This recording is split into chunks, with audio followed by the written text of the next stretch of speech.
Ladies and gentlemen, welcome in to the New Fashion Conservative podcast.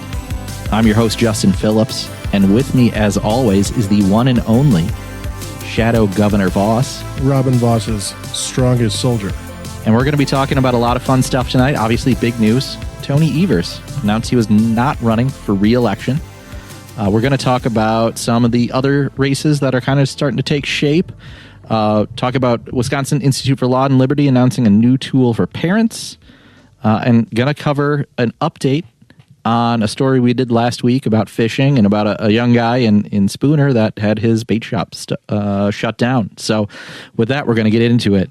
Tony Evers, just the other day, announced he was not going to run for re-election. And, you know, we joked with Dan O'Donnell about this on Twitter, that they held off on their announcement for a week just to prove Dan wrong and not give him the satisfaction. But he did it yesterday.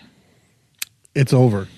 It is over. As you mentioned, Devin Remaker, the DPW new chair, his prayers were not answered. Exactly. He was praying that Evers ran again, and they were not answered. Mm-hmm. Tony Evers has succumbed to the woke left mob and has decided not to run for a third term, making for good news for us, and not just as Republicans, but good news for podcasters. Yes. Who will have an infinite amount of material to cover over the next year and a half. I mean, there will be so much content, at least in my opinion. You know, I tweeted this, that I believe that the Democrat primary is going to be a clown car, and we had talked about this last week as well, but I think it's going to go even to the nth degree, because similar to 2022 for the Republicans, where the Republicans believed that Evers was vulnerable, which I think by any metric was true, although those odds were defied because of kind of the Biden midterm. I think we're going to have somewhat of the inverse of that, where everyone wants the Trump midterm, everyone wants a redux of 2018, which obviously saw a blue wave across the country in the House. Evers picked off Walker back then. So a lot of people want to get in the race and kind of make a name for themselves. Mm-hmm, mm-hmm. So Evers not running, obviously very big news, since, you know, well, and maybe if you haven't been following the podcast, it might be big news, but if you've been following the podcast, you would have known that the winds have been against him. Mm-hmm, mm-hmm. And two things I should say, one of which I just did kind of like a cursory look at some of the local media, and almost none of them were really, I mean, I want to say none of them. They all had a story about Tony not running, but I'm talking like bottom of the page, or it was in conjunction with mm-hmm. Sara Rodriguez running for governor, which obviously we'll get into. Mm-hmm. But some of these stories were not like I was expecting. Journal Sentinel, front page, Tony Evers out. Yeah, no, I don't even think it was on its homepage this morning. I think you're right. It's already been pushed to the back. It's been pushed to the regional section of the paper.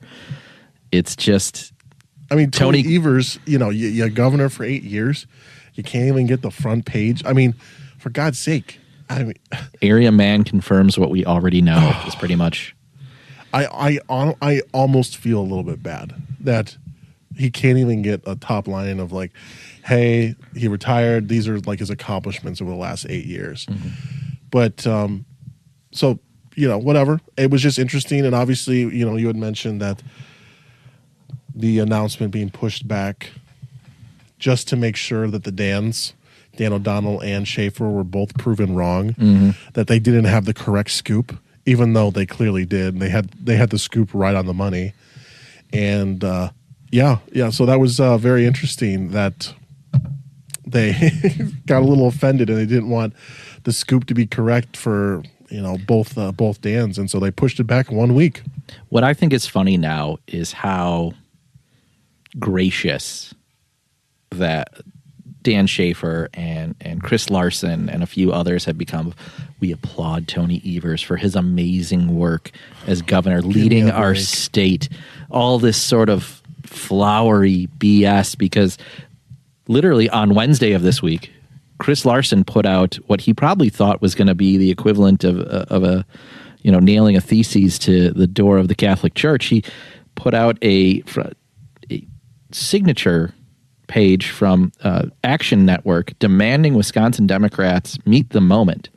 And that includes Tony Evers not running for re-election. Now, this was the day before, so it's a little embarrassing that one day before it, if he just waits and just keeps his powder dry, he doesn't look like he's trying to push Tony out. And, of course, that signature collection got 165 people, mind-blowing numbers. Mm-hmm. We call that a good week in our podcast. Well, and I just wanted to mention real quick that Jason Kelvey from Fox 6 was the only person that talked about that story. True. So, and I can't even recall, did we talk about that on the podcast last week? No, because he had just put it out on Wednesday. That's right. This week has been so quick. So, to refresh anyone's memory, so Jason Kelvey, Fox 6, posted a petition that Chris Larson, along with Francesca Hong and Ryan Socialist Clancy, Caucus, had all put out on a petition to basically say, it was essentially Tony Evers don't run for a third term. And boy, that seems like an eternity ago, but it's literally was just this week. And the petition was signed by a bunch of people. And basically it was signed by anyone that was socialist or socialist adjacent in Wisconsin politics. I mean, if you just kind of look through the list, and it's a pretty decent long list, which included a bunch of the union members. I think there was the Milwaukee Teachers Union, a bunch of other local unions, labor unions. And then there was, I believe, the head of the AFT union, which was kind of in conjunction with AFL-CIO. So, I mean, kind of big labor was also coming out saying, hey, we kind of want someone different as well. And that was the only thing that was not reported by anyone else besides Jason Kelvey. So credit to Jason, who was actually pretty solid. But other than that, everyone was quiet. And imagine if Scott Walker was weighing a run in 2018 and anybody came out strongly, let alone an entire laundry list of elected officials and, conservative adjacent organizations, MacIver, Badger Institute saying, nope, we need someone more conservative, yada, yada, yada. It'd be wall-to-wall coverage. And maybe it's just because the media figured that Evers is going to drop out anyway or retire anyway. So they were like, well, let's not kick him while he's down. But regardless, it's going to be a story that is going to be underreported, frankly, because most people are going to see, Evers, he's just retiring. He was old, or he wants to spend time with his grandkids. They're going to watch his going away, his quote unquote love letter to Wisconsin. Yep. And that'll be it. And the fight that was happening behind the scenes to pressure Tony not to run will not really see the light of day. So I think that's a very big nugget. And in fact, I also wanted to quick riff off of, so Chris Larson, all of those people, thank you, Tony, for what you've done, blah, blah, whatever. They have to, it's an obligatory. A week after saying that Tony shouldn't run because he didn't do enough in this last budget. It's a bit contrived. Yeah. And although Chris Larson, whatever he posts on social media, there's he did give a quote in this story, which we'll also go over a little bit more, he said, quote, "I feel good that Evers is no longer running after pushing through a budget that does less for our kids." I mean, yikes. So he'll say the social media thing, and then he'll just give this random and double middles on the way out. Yeah, like, dude, kicking the guy while he's already down a little bit. So Chris Larson not shying away. At least he's being honest, I suppose. So I do want to talk about one thing very briefly. Yeah, go for it. Before we get into the real candidates, especially for the Dem side, but overall. Scott Walker posted something pretty funny. Oh, that's right. I forgot about that. And he posted, so Scott Walker was the 45th governor of the state of Wisconsin. Coincidentally, Donald Trump was the 45th president of the United States. Now, Donald Trump won the presidency again and became the 47th president. And Scott posted this MAGA hat with the 45-47 thing on the side. And it's really funny. if you take it as a joke. There's a few folks, I think, on the right especially, that lit their hair on fire, full doomer, and thought this would, no way, we can't do that, we can't go back, sort of thing, and we need new blood and all that. And guys, Scott's joking. Let the man troll a little bit. Yeah. Let the man get his name in the news a little bit. God forbid. Let him have a little fun with it. God forbid a man just, tweet a little bit, on a Thursday night. It's a funny coincidence.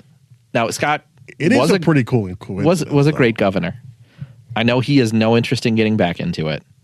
He is doing some great work with the AF, and I'm sure doing stuff that is more fun for more money and less stressful than being the governor. Yeah. So just let him have his fun. So anyways. And plus, he said, Wisconsin right now, I know, kind of glommed onto this a little bit.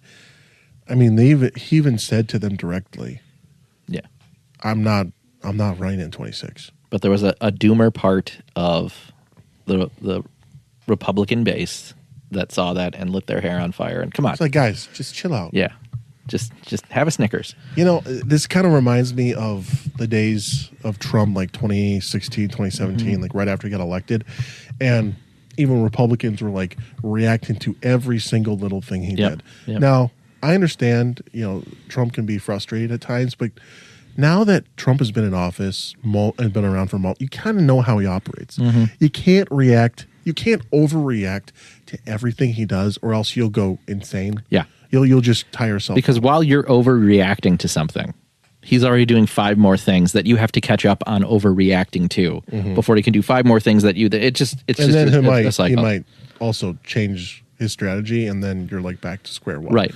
So God forbid Scott Walker wants to do we do a little trolling. Okay. So he's not going to run, but it was funny. It was funny. But he got some media to even report on as well. So I thought that was good for him. Now there are some real candidates that have jumped into the race. Real in quotation marks. Yeah. Sara Rodriguez, the current lieutenant governor, put out a 2.5-minute launch video. First interesting moment of that got pointed out on X. We'll have to look it up to credit who it was. But they noticed right away that Sara, her video was posted on July 17th. Yes. So 8 days ago. May have had a little head start. And now it thinks that, we got a little head start from that. So, and she even mentioned, and we're not going to play a lot of the clips from the media. There are probably a dozen clips that I could play from the media, but they all kind of say the same thing, and we'll just summarize it anyway. But there was an interview with Sara and I think Matt Smith on Upfront, and they had asked her if she had gotten a heads up, and she did. She got a heads up from Team Tony that this was going to happen. So clearly she had a little bit of heads up, but the whole 8 days ago thing also goes back to how the scoop on Evers not running again was correct, but they delayed it a week to kind of give some breathing room for that announcement. And if she's getting that heads up, I think it means something about how the players in the Democratic Party in Democrat politics are jumping in behind certain candidates and trying to maybe give Sara Rodriguez that leg up. So her video, again, 2.5 minutes long, fairly bland, sounded like she did the whole thing while walking. So to me, she sounded out of breath the whole time. But she was a Brookfield assemblywoman for one term before becoming lieutenant governor. So obviously she did her announcement video in the Humboldt Park neighborhood. Makes sense. Yeah, several miles away. And I said it was kind of cliche. It seemed to already try to track towards the middle. Slightly. Which leaves some room for folks like Chris Larson, like Francesca Hong, like Ryan Clancy to jump in and, can't disrespect Kelda Roys like that. Yeah, and Kelda Roys to put some respect on that. To try and push the primary to the left. And I know there's a lot of internal stuff within the Democrat Party. Within Democrat politics in Wisconsin, you have certain people who are loyal to certain legislators, and that plays out deeply behind the scenes. There are sects of the party that still hate each other. You know, you still have a Jim Doyle loyalists who probably became Tony loyalists, but not all. You know, you have Josh Kaul loyalists. You have, again, all the Milwaukee loyalists. There's quite a few factions here, more than I think we've seen probably in a while. And so that leads me to believe that this primary won't be sorted out until August of next year. I don't think the Dems are going to coalesce behind that one candidate. I don't think it's going to be like a Joe Biden situation where... Well, the Dem Party also helped the coalescing around Joe Biden, which I think is honestly the inverse, where we have a new chair, which does he have the ability to coalesce people? Yeah, it's going to be it's kind of actually going to be a tough time to become chair of the Democratic Party. Like, it's going to be it'll be a test to see if he can do that. Maybe maybe they need to. Like, I don't know how, you know, like cat fight, it's going to be, or like how many, you know, when is the mudslinging going to start? Is it going to start? Who's going to be doing it? If it does and it gets a little bit nasty because people really want that spot, I mean, but now what's going to happen on the party end to maybe consolidate that? Now I don't think is the time where you can run as a moderate Democrat. I mean, I think that time's long past, but with all of these factions, you know, sharpening their knives, they're going to have to find a way to wedge themselves in. And for someone like Ryan Clancy or Chris Larson, Kelda Roys, that is, you're running from the hard left. Well, and to be fair, her video, so I thought her video honestly wasn't all that bad, especially just for a general video, especially because she got it, you know, all put together in 24 hours. No, I'm kidding. So Dan O'Donnell actually went digging, it looks like, and found a bill that she co-sponsored from 2021, which was regarding, in addition... Well, there was a part of it that made statutory references to spouses gender neutral. The bill specifies a way in which couples of the same sex may be the legal parents of the child, recognizes that a transgender person may become pregnant and give birth to a child. So, you know, it's kind of like inseminated persons, but just in 2021.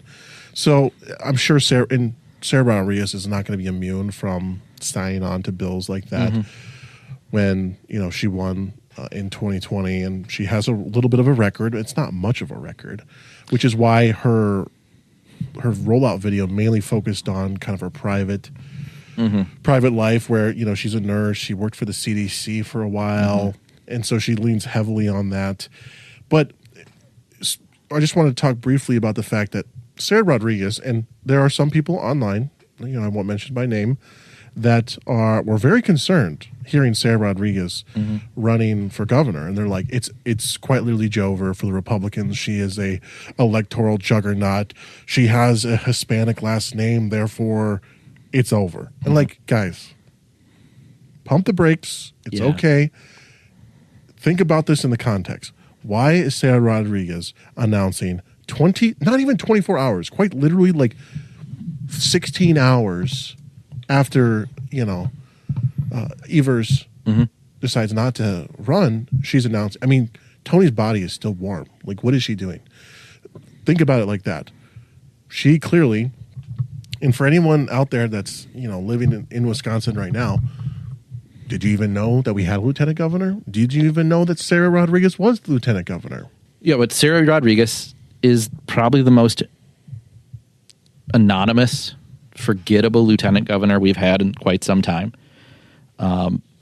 Doesn't have, you know, has only been there for 4 of Tony's 8 years. Doesn't have much of any accomplishments to show, and has probably very low name ID. So she has single digits. She has to get out there. This video isn't out there to clear the field, even though she's trying to make it look like it is because she was the first one to announce. This is to give her a fighting chance to win the nomination. Start raising a lot of money. Being the first one in does have its advantages. Yep. So, and also, I wanted to talk about the fact that, so I followed her online. I have all of our officials on notifications just because, well, ADHD will do that to you. So she would post on social media, and that's it. Didn't join Evers anywhere. For 4 years, she could have been doing quite literally anything to improve her image or her name ID.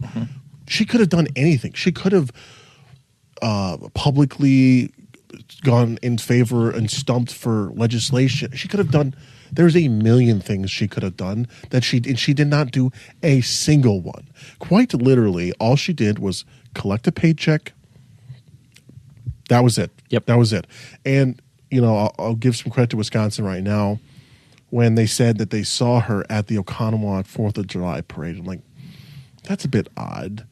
She does some of the Milwaukee stuff I've seen over the years, but Oconomowoc, it seems a bit out of place. Yeah. So I was like, and I remember we talked about governor candidates, and we were doing buy, sell, or hold on them. And I think I sold on Sara Rodriguez just because I hadn't seen her do anything. And I knew that her name ID has got to be absolute crap, and she's going to be competing with other bigger names for money, that I just didn't think she was going to even run. Or you know what I thought? I thought maybe she just runs for lieutenant governor again, as an incumbent.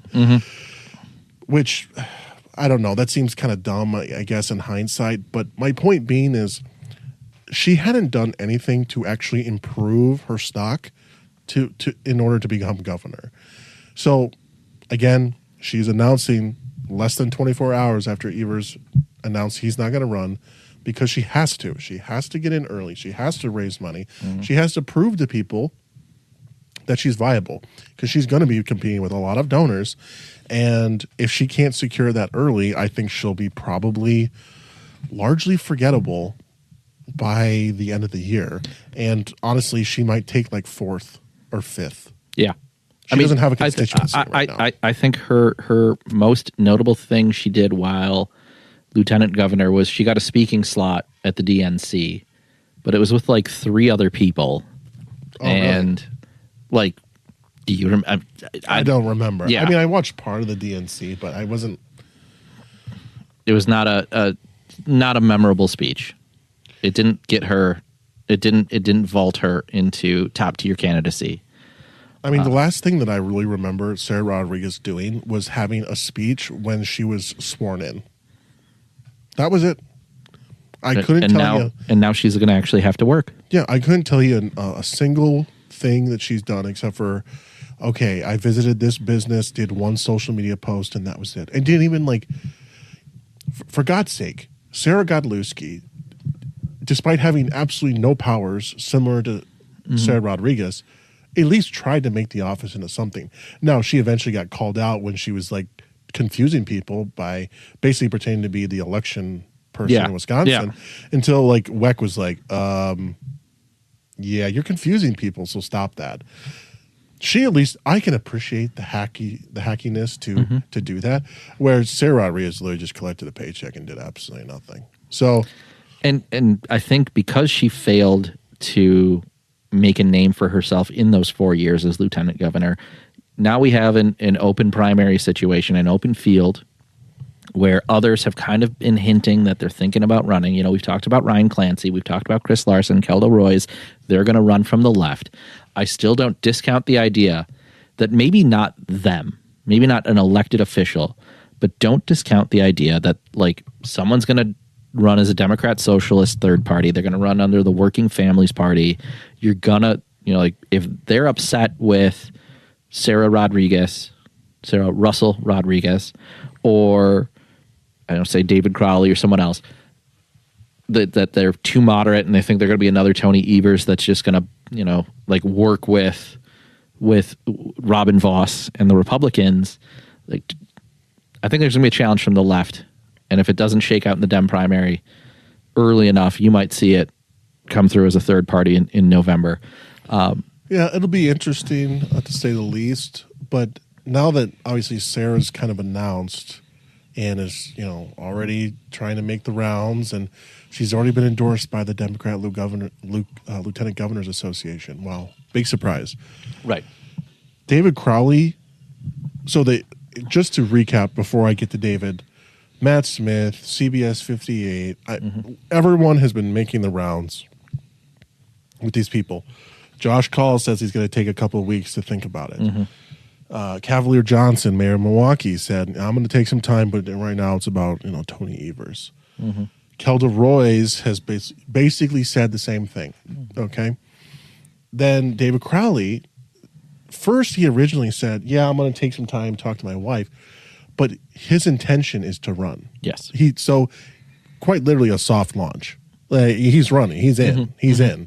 But not, he hasn't filed the paperwork in yet. Yep. So expect the primary is 2 people right now. I think we can officially say there's 2 people, although he needs to file the paperwork to run. So he'll obviously, county executive of Milwaukee, will bring in a lot of, Sarah's from Brookfield, so close proximity.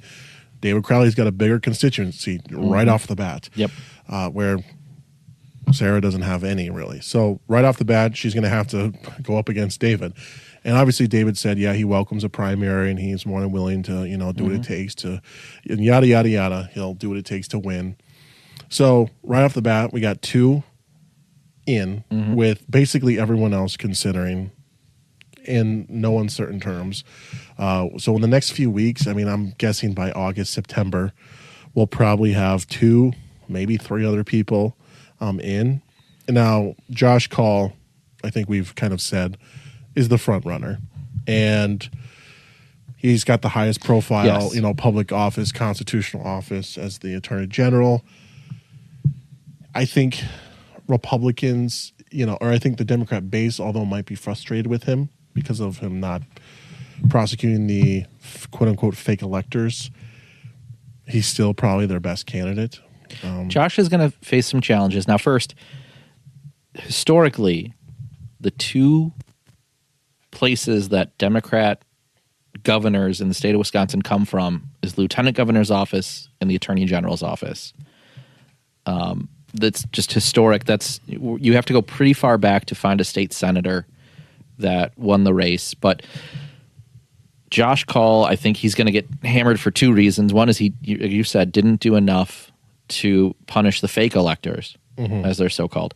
But also, I think just in general, it's tough to be Wisconsin's top cop if you're a Democrat when there's a whole section of, again, that far left section of the base is prison abolitionists. So how do you can't really square that circle if you're Josh Kaul. And I guess it just depends on how large is the Democrat base. Like how big is that faction of the kind of the, ACAB, far left, the Ryan Clancy, Kelda Roys, wing of the party, and how influential are they? Because part of me believes that Josh Kaul could probably run if it was just like a 2-way primary between him and Kelda. Like he probably does that right away. But with Crowley being kind of more of a quote unquote moderate option, I think it makes things slightly more difficult where Josh might have to run slightly more to the left.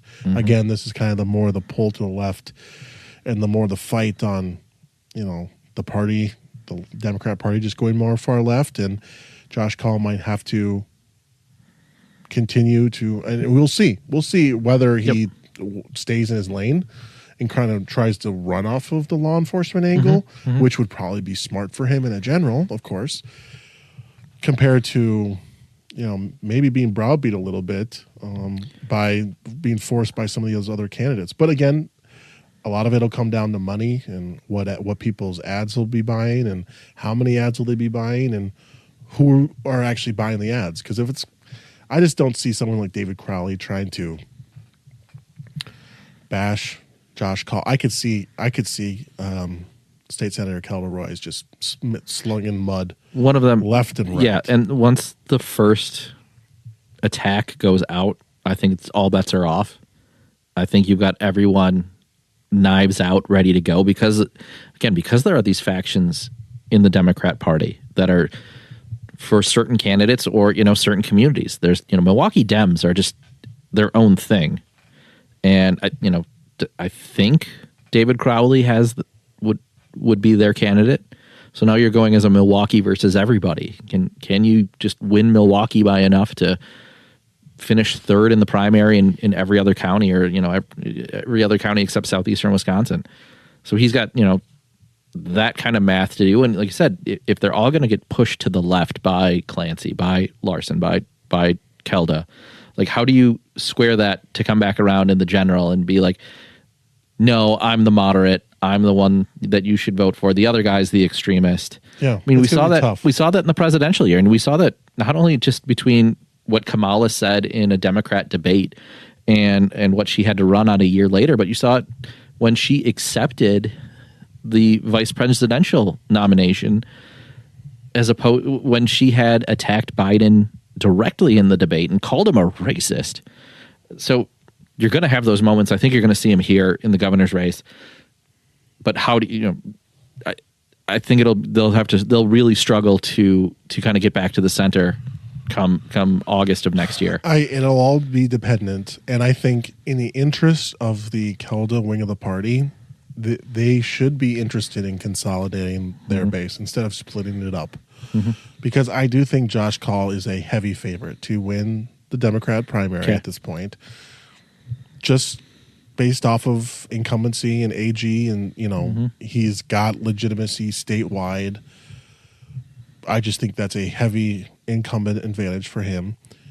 If you're Kelda Roys, if you're Ryan Clancy, Chris Larson, I would have to imagine that they have to consolidate around one candidate, and run and just push them all. Has to run on the progressive side. Yes, and if they want a shot at taking out Josh Kaul, which lends me to believe that Kelda will be that person. And just because we're talking about that, I wanted to talk just briefly about the fact that there was this statement put out, and actually Eric Brooks, good guy, friend of the show, he actually posted this little snippet talking about Ryan Clancy running for governor. And I know we kind of teased this did we tease this last week? Yeah, about how Ryan Clancy for governor was bought as a domain online. And Ryan Clancy said in this story, quote, "I've certainly thought about it," Clancy said. "I want to see who else gets in." Clancy said if there's a candidate that is focused on the working class, he wouldn't need to run. But if there isn't, he would join the race. So, yeah, that's kind of like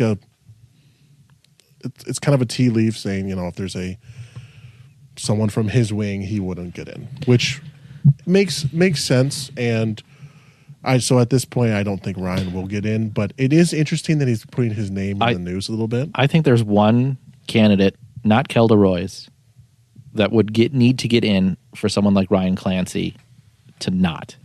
We haven't talked about him yet. He is the former lieutenant governor in the state of Wisconsin. I dream for moments like this. Mandela Barnes has said he's seriously considering it. Deadbeat Barnes, as Dan O'Donnell calls him, or as I call him, Jesse. Yes, Jesse Barnes. Because that's his real name. That is his God-given name by his father who worked third shift and his mother who was a teacher. Like Sara Rodriguez, whose last name is Russell. Correct. Sarah Russell Rodriguez. Jesse Mandela Barnes thinking about running. And again, you have someone who on paper, not in actuality, but on paper, could peel enough of David Crowley's support away because he is a Milwaukee Democrat. He is a far left progressive. So he can kind of grab two parts of those coalitions, maybe vault himself in. He has, I would assume, reasonably high name ID comparatively because he's run for statewide office and got smacked around by Ron Johnson pretty badly just a few years ago. So I'm talking myself into it as I'm right here that Mandela Barnes might think there's a path between the progressive left and the minority, the black community in Milwaukee that could vault him into serious consideration. Yeah, and again, this is also dependent on how smart are the Dems amongst themselves, because obviously if Crowley and Mandela get in, they're instantly going to split the Milwaukee vote, especially the black vote in Milwaukee. I mean, there's just frankly, there's just not enough of them in Milwaukee to overpower a Josh Kaul or even a Kelda Roys at that point. So if they're smart, they'll consolidate around somebody, whether that's Jesse or if that's David Crowley. That is yet to be seen. But when I saw that, I was like, wow. And honestly, at this point, I think a lot of people are throwing their names out there just to get in the news, stay hip and fresh. So when the next election comes on, they'll be considered. My odds of Mandela getting in are fairly low. Probably not zero. Yeah, but yeah. We'll have to revisit this in a couple of weeks. I think the picture becomes just slightly more clear. I'm totally here to talk. I'm always willing to talk about Mandela Barnes. And there was some post online, I forget who posted at this point, that said, yeah, I've talked to a bunch of GOP operatives, and they all say they want Jesse to get in the race. Right. Because they all know that he's easily the most damaged candidate. And would be obviously the easiest one to run against. Yep. So interestingly enough, it wasn't just all gubernatorial candidates that have been talked about recently. You're actually even starting to see the lieutenant governor's field, especially for the Democrats, kind of pick up some steam. Brad Pfaff, senator from western Wisconsin, the La Crosse area, Yep. And Secretary of State Sara Rodriguez have emerged as possible candidates for lieutenant governor. Now, I'm a little surprised about Sara. I thought she might actually try to make a run at governor, and I wouldn't discount that she jumps into that race too. Again, she's from Eau Claire and from north central Wisconsin. I believe you're correct. So again, you have another section of Democrats that you might be able to tap into. It's a smaller section overall, but you could be the anti-Milwaukee, anti-Madison candidate with that. Well, there's just less Democrats that come out of that area, yeah. So it's kind of a novelty thing that Sara has going for. But yeah, so she and Brad Pfaff are currently the two talked about candidates for lieutenant governor on the Democrat side. One that came out on the Republican side actually was GOP businessman Will Martin. Now, we talked about him in one of our early episodes about a possible gubernatorial candidate for the GOP. We like Will a lot. He ran in the last cycle for lieutenant governor, finished, I think, third in that race. Very smart guy, has always been someone who backs Republic. He is a team player. He puts on that jersey to get people elected. I know he's worked with Rebecca Clayfish on the 1848 Project, which is does some candidate training. I think he's a great guy. So yeah, the LG race, and we could do probably a half of an episode just talking about LG, just because the LG race is obviously much more wide open. LG doesn't have any power, largely ceremonial. You got a lot of people that run for it for, any reason at all. They're usually just ladder climbers, which isn't a bad thing. So it is very interesting. I think the most interesting is Sara Rodriguez, She's the current Secretary of State. But I'm not totally surprised about it when I think about it. She could run for re-election and not worry about it at all. But if she runs for lieutenant governor, she kind of, she's right there. Obviously, she's next in line to be the governor. But on top of that, it kind of shows that she's still climbing. I still don't think she actually wants to be governor. I think she really wants to be the new Tammy Baldwin. Sure. So I think that just if they win, she gets a higher profile, and that if she won lieutenant governor, she would actually use the office. I mean, she tried to use Secretary of State and clearly got shut down there. But she would use lieutenant governor for 4 years. She would build her profile, continue to use it, unlike what Sara Rodriguez did, who basically frittered away 4 years of perfectly good opportunities.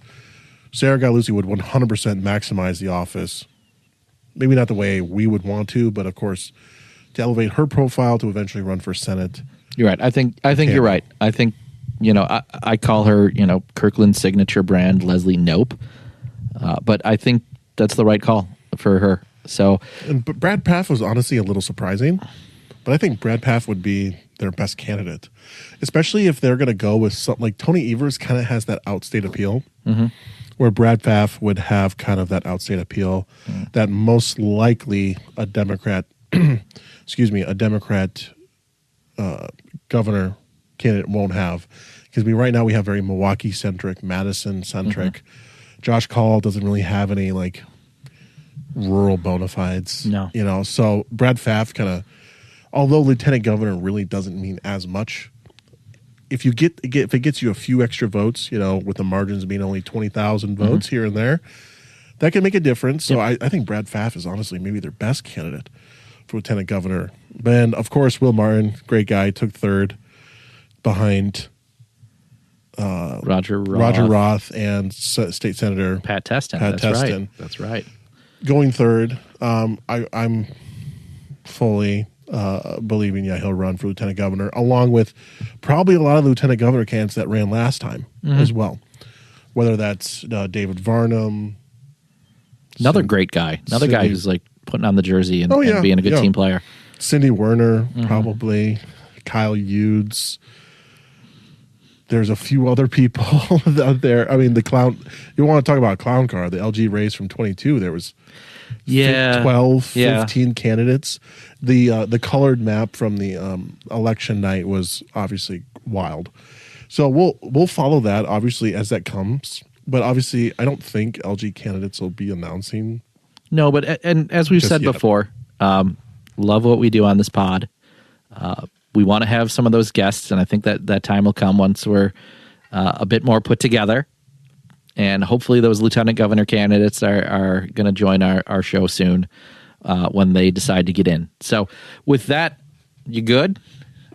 So with that, I do want to talk about something briefly. I got to correct myself. So last week on the pod, I teased a Wisconsin Institute for Law and Liberty School dashboard, and we ended up not talking about it because we went so long on some other topics that we really wanted to get into. So I just wanted to shout this out pretty quickly that check this out if you haven't. So Will has launched a school dashboard that provides comprehensive data to Wisconsin families. They've launched this website, access to the dashboard at knowmyschoolwi.com. Cool features include an interactive map, enrollment by grade level. You can see about chronic absenteeism, disciplinary incidents by school district, math and ELA proficiency, revenue by school district, and inflation adjustment features. The scorecard dashboard gives parents, taxpayers, and stakeholders key data on school district performance in areas such as finance, academic performance, absenteeism, discipline.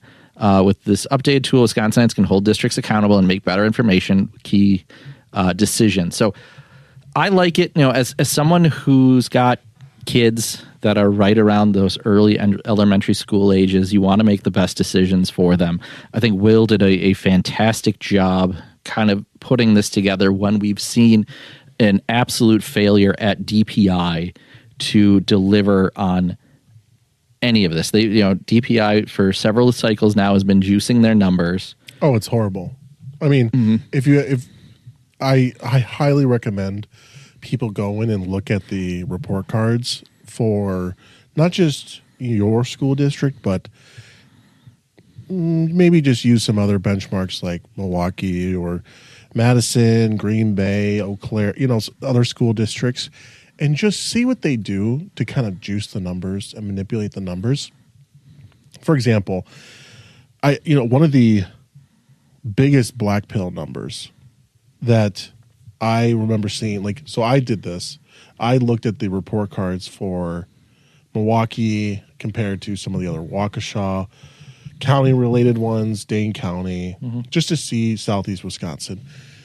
It is incredible to see. And obviously, I think Waukesha County overall has some pretty good school districts that, do score well.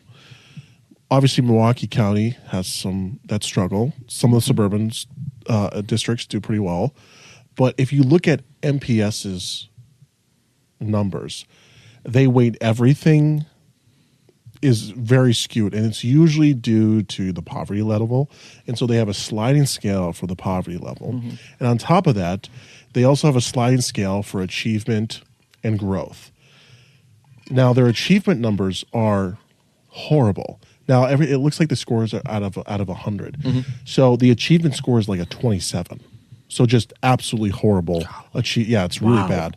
But then the growth score is really good because, well, you're quite literally at the bottom of the barrel. The only place you can go is really up. So their growth score. So if you have all these scores, and they have a few other as well, but they take all of that and then they weight it. What do you think is the largest weight of that entire? It's the growth score. It's like 45% of it. So their growth score, which is like 65 or something, is half of their score. Meanwhile, the achievement is like 5%. Golly. So basically they give a bunch of weight to the big number. They don't weight the smallest number. Therefore, when they get the final number, like they average everything out, the final number is only like 55. So still failing by, A, B, C, D, E, F, or A, B, C, D, F measurement, but it's still like meets few expectations instead of like fails to meet expectations. Sure. So yeah, use the will to check it out. They've done this, I think, for a couple of years now where they post and they update this. Highly recommend looking at that, getting kind of a unstripped view of the school district instead of the DPI cooked books, which are absolutely ridiculous. Yeah, I was while we were chatting, I was just punching in numbers for some school districts around our area, like Oconomowoc, Kettle Moraine. The one thing that really stood out to me about Kettle Moraine is their average ACT score actually went up during COVID. Interesting. Which is other ones kind of dropped down. This has disciplinary incidents right there, and it breaks them down by category. Oconomowoc, a very safe school district. 62 total disciplinary incidents over the course of a school year. I think that's pretty good. They're also one that's showing that their ELA and math proficiency is going up significantly. You're talking about numbers in the 60s and 70%, high graduation rate of 98.5, and Kettle Moraine right there in a lot of those same categories. A little better, little less in some, but overall just solid school districts. So like I said, if you're a dad or a parent like me who, even though my kids are young, like high school will be here pretty soon for them, and we're going to have to make some decisions about their best opportunity to be academically and socially and professionally successful.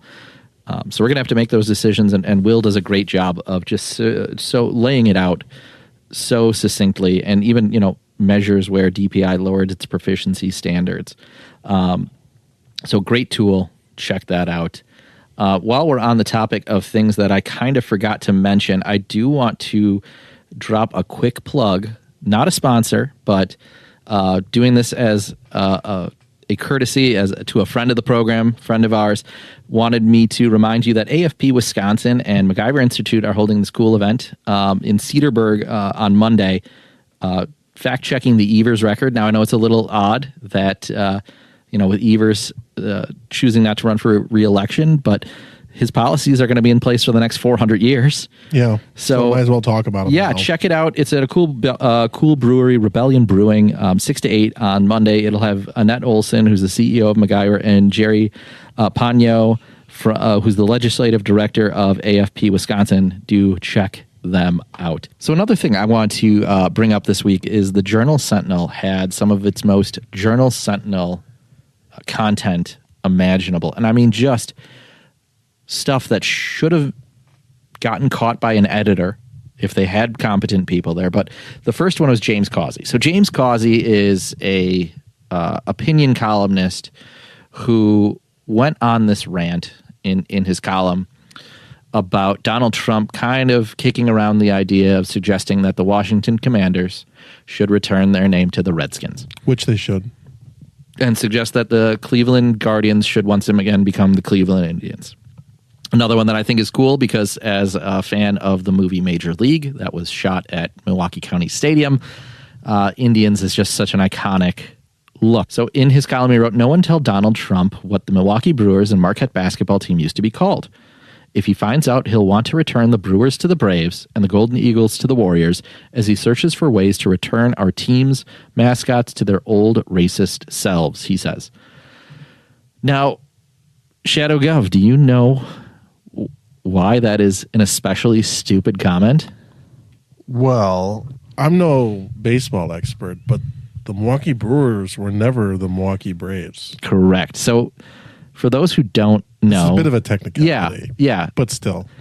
The Milwaukee Braves were a team that played in Milwaukee from the early 50s to 1966. Governor Evers played for that team. He was a great pitcher in those years as Warren Spahn.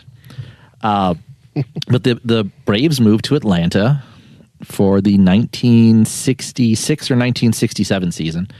And just a few short years later, an upstart Seattle Pilots team was on the verge of going bankrupt after, I think, one season. And Bud Selig and a group of folks brought them to Milwaukee and named them the Milwaukee Brewers. But at no point did the Milwaukee Braves and Milwaukee Brewers were the same, or were never the same organization. And my hang up here is not that he wrote that, but not just that he wrote that, but that James Causey is a man in his mid-50s. He should have some memory of the early days of the Milwaukee Brewers. And maybe he's conflating them. Yeah, this isn't like a 20-year-old kid that thinks that history started in November of 2016. This is an adult. This is a grown-ass man who said the Milwaukee Brewers and Milwaukee Braves were the same team. Just embarrassing stuff. Not just embarrassing for him, but embarrassing to the editors of the school. And, I do want to mention, though, that I am from one of those schools in high school and actually two now. So I'm from two schools that changed their names. So I did go to Marquette University. We were always the Golden Eagles, except for that brief window of time, the spring before I started, where they were the Gold for about half a week. Though I still have a lot of Warriors memorabilia, some closets and tucked away in some bins. I went to Menominee Falls High School, which was, when I was there, the Indians. Even though when I was there, their logo was an F with a feather, kind of lame. But years prior to me attending the school, their logo was an identical Redskin logo, except the colors had been subbed out for a deeper maroon and silver instead of that, the maroon, red, and gold that the Washington Commanders / Redskins had. And I thought it was stupid when Menominee Falls changed its name to the Phoenix, because there was two schools in Menominee Falls a long time ago. One of them was the Indians, the other was the Titans. I thought they should have changed the Titans. So James Causey probably could have actually found some better teams from southeastern Wisconsin and the high school level that had to change their name due to a quote-unquote racist past than the Milwaukee Braves. Well, first of all, what is racist about the Braves? They're not called the Redskins, although I still think the Redskins should be renamed the Redskins. Like, I can at least understand where they're... Yeah, and the Cleveland Indians logo was I get it. Okay, I can understand. I still think they shouldn't have done it. But, like, Braves, they're not called the Milwaukee... they weren't called the Milwaukee Stupids. They're really called the Milwaukee Braves. Yeah. Because they at least revered them and at least thought that they were brave warriors. And they don't... think about it. Think about all the the Chicago Bears, the Panthers. They're done. They chose those names because they picked mascots that they thought that were warrior-like or strong or something. They're not picking weak, the Crusaders. Like, people pick names that they believe are strong, or they don't pick stupid names. So, in fact, I think it's a thing of reverence, whether you agree with that or not. That's fine. So, out of all the names, again, but like the Braves, like it literally says in the name, the Braves. Yep. I don't know. And this is, whatever, woke nonsense in my opinion. I can at least I can understand why they said Redskins are bad, but Braves, come on. Yeah. But speaking of woke nonsense coming out of the Milwaukee Journal Sentinel, there was another opinion piece from failed comedian Kristin Brey, who wrote about the full Blue Anon conspiracy about PBS and NPR being defunded. Colbert was canceled. This is silencing political critics. Give me a break. Now, this is nonsense.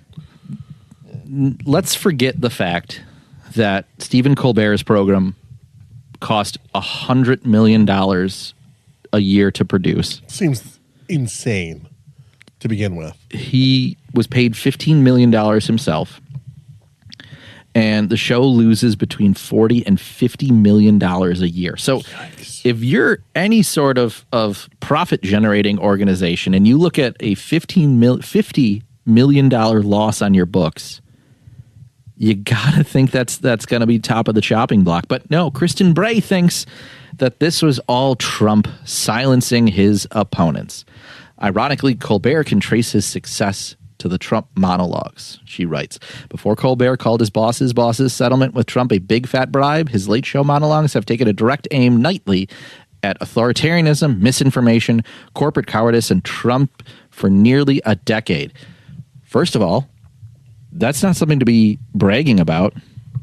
I can't recall the Norm Macdonald quote outright, but basically he said that, when you're going for claps over laughter, you're failing as a comedian. And Colbert wasn't a comedian. He was looking for approval. He was looking for approval, and this was talk therapy in the form of a television program for blue and non-boomers. Yeah, it's just like a cathartic vent session more than it was actually like humor. And when you do that night in and night out for weeks, months, and years, it gets exhausting, and people don't turn in. And it got very tiresome. And of course, the same constituency comes back. And they're like, for example, I don't watch late night, but if I am going to watch late night, I actually don't mind Jimmy Fallon. I mean, he has his Trump moments, but he has his SNL days, and he was funny, and he was in some movies and stuff too, and he was funny for that stuff, and he still has his moments where he is still funny, but I miss Colbert when he was like the tchotchke Republican. Yes. Because when he was doing the pretend Bill O'Reilly thing. Yeah, that was funny. Yes. And I thought it was funny too, because I knew he's making fun of kind of the red-blooded Republican. Yes. But I think why people also enjoyed it was because they're like, that's kind of me. That is me. I still watch. There's a Stephen Colbert clip that came out around the time Reince Priebus was running for RNC chair, and he pitched the idea of Priebus running for vice president with Saxby Chambliss as president. So we would have a Chambliss-Priebus ticket, and I still laugh at that. So at what point he was funny, but he forgot what made him funny or what was funny, and it's not bashing Trump night in and night out and going for applause, the seal claps from the audience. It should be funny. I mean, I miss Jay Leno. I used to be allowed to stay up to watch his monologue a lot of times. And he dined out for years on Monica Lewinsky and the Clinton scandal. But he was still consistently funny. It wasn't mean-spirited. And I think that's the failure of a lot of comedians right now, especially the late night ones. I think it's even true with SNL, is that it comes from a mean-spirited place. It comes from a place of anger, not a place of comedy. But Kristin Brey, of course, because she did a couple of stand-up routines and made some cheeky videos, can claim she's a comic and thinks she knows better than all of us as well. Yeah, so I mean, this is kind of par for the course for her. So this is not at all surprising that she's blaming Trump for all of this, when in fact maybe people just don't think Stephen Colbert is funny. Yeah, and maybe I'm maybe I'm the problem. Okay, instead of blaming everyone else for your problems, there might be some truth to some of Kristin's claims here. I can't necessarily refute them all in the story. That is, if you can get around the paywall to read the story. But that being said, the moral of the story is this Trump is silencing comics, and Mark Twain said the first ones to go will be the comics. Dude, come on. Let's be honest. I mean, people who's actually the more successful comedians? It's the Shane Gillises of the world, he may not be a rocked rib conservative, but he certainly leans a little bit more to the right. He's joked about that. He's like, I was a Democrat or I was a liberal, and I started thinking a little conservative, and all of a sudden it started to get me. And and he's genuine, and people latch on to that. And frankly, the left is just it's almost like the parties have swapped in a lot of regards, because Republicans kind of used to be kind of the stuck-up people that couldn't take a laugh, at themselves sometimes, where it's kind of switched now, where the Democrats have now kind of been the uptight. Anytime you silence a comic, anytime you take someone off the air, it's dramatic, and it's our first step towards authoritarianism. Democrats just can't take a joke. No, they can't. I mean, Nate Bargatze was in Milwaukee last night. No one was protesting him. No. So, but Kristin went full blue on with this. Talked about Elizabeth Warren, saying there's more to it and we need to investigate. Oh my gosh, everything, because this was clearly part of the negotiation to approve the merger that Paramount had going on. Stephen Colbert, maybe if you didn't leave, I mean, the proof was in the pudding at the end of the day. You were losing money. Period. Exactly. Was Trump causing that? Was Trump causing you the company to lose all that money? No, that's on you, buddy. And the fact is, let's remember, Colbert, had quote unquote high ratings for late night comics. Yeah, but his best year was worse than any year of Letterman. And let's not forget Greg Gutfeld on Fox News, who is hilarious, and that actually pretty funny. Is fantastic. And I'm not necessarily even like a Fox News shill. Like I will watch Fox News, but if I'm going to watch, I will watch Gutfeld. Yep. I'll actually take time out of my day to watch Gutfeld. And Gutfeld's ratings are double Colbert's. Some of Gutfeld's guests I don't always love, but Gutfeld himself has got some pretty good singers. Give me the wrestler Titus. Yeah, and give me Tyrus, and give me Kat Timpf and Greg Gutfeld, and I'll tune into that any night of the week before I tune into anything on network television. Yeah, and even Gutfeld says like some quote unquote edgy stuff, whereas like Stephen Colbert has never said anything that's edgy ever. And at least in his late night career, he thinks his Trump bashing is edgy. It's not, but it's like, tired. We're tired of it, and so I'm a little. I'll say this, as the guy who used to watch Stephen Colbert when he was the tchotchke Republican, I missed that, and so part of me is kind of like, although that Stephen Colbert has been dead for a decade, I don't feel bad. No, me neither. Do want to talk about one more story. So, our recommendation of the week last week was fishing. We talked about the big bass battle. It's going to be taking place soon on Okauchee Lake. Son of a bitch. Sorry, hold on. Forgive me. Let me start that over. It's a great spot. I dropped my phone again. So one more story we wanted to cover. So last week, as you know, our recommendation of the week was fishing. So we did talk about the big bass battle on Okauchee Lake that's coming up soon in early August. It's going to be put on by Wisconsin Hero Outdoors, and there's going to be an event afterward with some silent auction and raffle prizes. So again, check that out. But we did talk about a young man in Spooner, Wisconsin, Max McKinney, whose business was shut down by some a-hole bureaucrats and zoning laws. Well, as it turns out, once that news became popular, Max McKinney was allowed to reopen his bait store. So for the past 2 months, McKinney had to close his doors, but he took the high road, choosing to tell his side of the story and let the process play out. We found that out from GOP gubernatorial candidate Josh Schoeman, who did a video with Max. So the family learned about the lemonade stand law, which allows minors to sell up to $2,000 in merchandise. It's a state law that trumped local zoning and enabled Max to reopen this week. So if you are up in Spooner, check out Max McKinney's bait shop, which is now open again. But the deal is now that once McKinney makes $2,000 out of his bait shop, he has to shut down for the rest of the summer. So as much as I'd like to him to stay open all summer, I'd also like him to make well over $2,000 and How about we just increase the lemonade stand law to like 20 grand or something? Well, I hopefully maybe there's some legislative staffers or legislators themselves that are listening to that, and maybe we index it for inflation and now make it $4,000, $5,000, $6,000. 20, 40, 60K. Yeah. Why stop there? Why don't we just abolish corporate and income taxes? Why not? Sure. I'm 100% behind you there. So now, folks can check out his bait shop again. And the Spooner Lake Bait Shop is open on weekends near Spooner Lake Landing. So wishing Max McKinney the best, and do want to send a big old double middles to whatever POS bureaucrat or official in 15-year-olds. In Washburn County that did this. Whatever. The Karen bureaucrat up in Washburn County can, have a great time watching this kid run his bait shop, and just because the county couldn't get a cut of whatever small amount of business he had. Yeah. So good for him. Good for small government.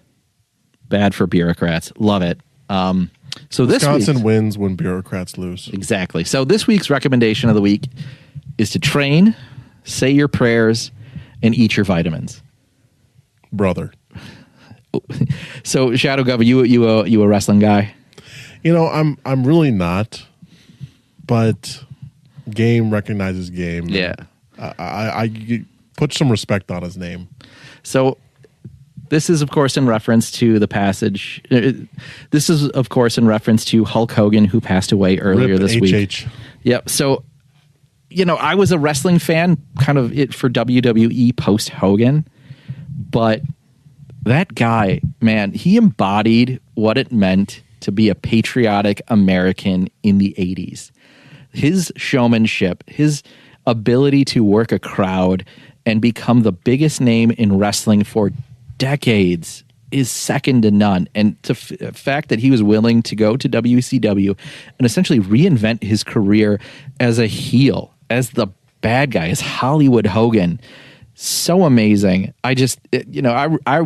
I'm going to go after this pod, probably the rest of this weekend, go on to Peacock, watch Hogan clips, Hogan matches, because his wrestling just probably did more to end the Cold War than Ronald Reagan did, and did more to villainize Saddam Hussein than George Bush ever could. Like, the guy was just a legend in his wrestling days. I want to shout out another friend of the show, John Graber. I posted this on my Instagram as a thing, but one of the Milwaukee area posts, and he shared it first, posted his match with Andre the Giant. Oh, yeah. At Milwaukee County Stadium at WrestleFest, and I think it was 1998, in a steel cage match. Milwaukee County Stadium. Yeah, just an amazing, just such a cool match where, he gets busted open by quote on, wink and the nod, being hit too hard and getting bit by Andre the Giant. Bobby the Brain Heenan comes in and he no-sells the hits he takes from Bobby. He gets Andre tied up in the ropes and climbs over the top of the cage. Just such a cool guy. And, he had so many iconic moments in wrestling, but there's one iconic moment outside of wrestling that was just so memorable to me. And it's something you never see at a political convention ever. So I just want to play this clip really quickly. Again, an iconic moment at the RNC that, you wouldn't have if it wasn't for Donald Trump. Another WWE Hall of Famer. You have Donald Trump, you have the legend Hulk Hogan. So I'm going to play this clip quickly. But what happened last week when they took a shot at my hero and they tried to kill the next president of the United States?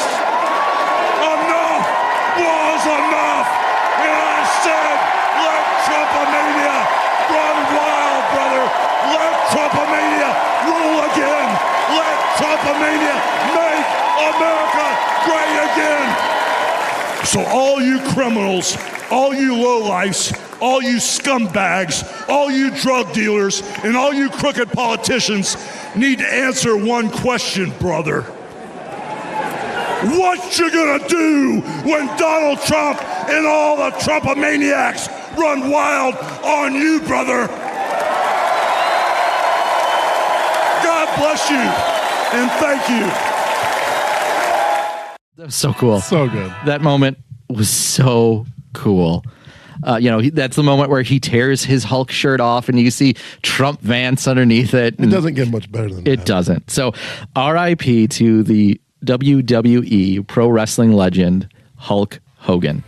So that's a wrap on the show. Be sure to like, share, and subscribe to our podcast on Apple, Spotify, Amazon, wherever you get your podcasts.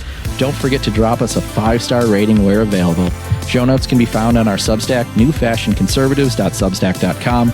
Make sure to sign up there so you're the first to be alerted about any new content. Follow us on X at New Fashion Pod, Facebook, Rumble, and YouTube at New Fashion Conservatives. Don't forget us. You can send us a text via Spotify, so check that out if you want to send us some memes, some feedback, hate mail, whatever you got. You can send that to newfashionpod@gmail.com or text us. And with that, we're out. Take care, brother. Good night.